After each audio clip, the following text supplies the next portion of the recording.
Alright, what's going on, fellas? Yeah, just an impromptu video.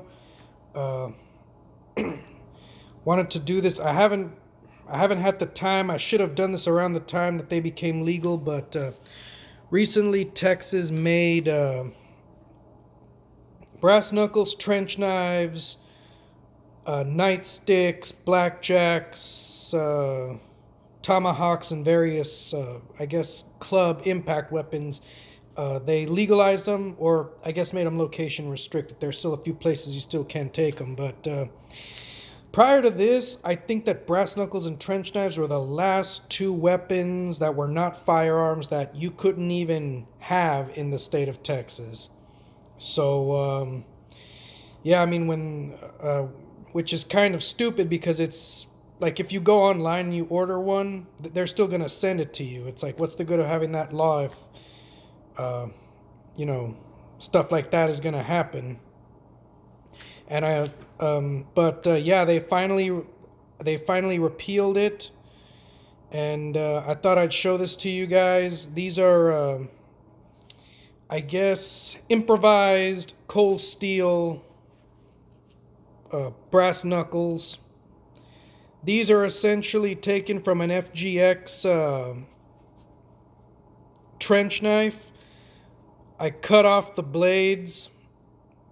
I uh, I filed down the nubs so that what you finally have is just something that it's a little more comfortable for, if you've got smaller hands. But one thing I would recommend is that I guess if you have to actually use them for real, don't hit anything with your bare hands. It's you know it doesn't absorb shock the way that like something heavy like their aluminum counterparts would do. It's um, the harder you hit someone, the more your hand is gonna feel it. Um, just throwing that out there. So yeah, these are a lot more comfortable than the traditional ringed knuckles, and of course you've got the pommel at the bottom for you know nailing some of those hammer fists. That's gonna do some damage, man. That's gonna destroy. You hammer fist somebody, it's gonna destroy whatever you hit. It's those bones are gonna shatter. But yeah, so I ordered two of those FGX Gravery versions of the Chaos trench knife. Um, be ready to put in. You're gonna have to use some elbow grease to take this off properly. Um, but uh, but yeah, I mean these things. I guess I saw the potential. I know that before they started really cracking down on the law,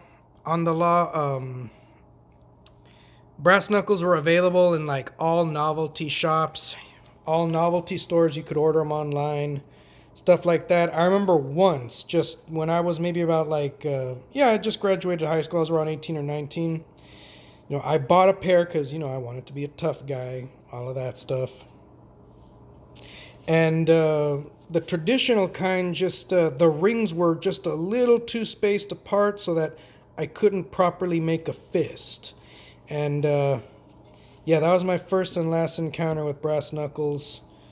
Um, if Texas hadn't repealed the ban, I probably wouldn't have ever remembered ever being interested in them to begin with. But they are, and one of the nice things about these repeals is it opens up the doorway for me to review more stuff with you guys. Maybe do some different types of videos, which I plan on doing. So for those of you who have been with me from the beginning, I really do appreciate it. Stay tuned.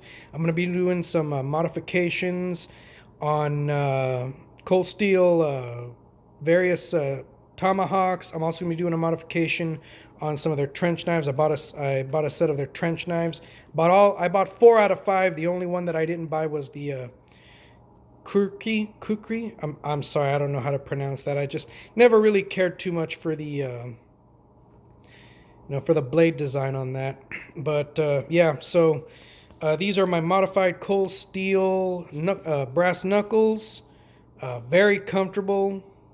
lightweight. Like I said, only drawback, um, if you're not lucky enough to maybe glove up before using them, uh, just you're gonna feel the shock depending on how hard you hit someone. Just it's the only drawback, but it is what it is.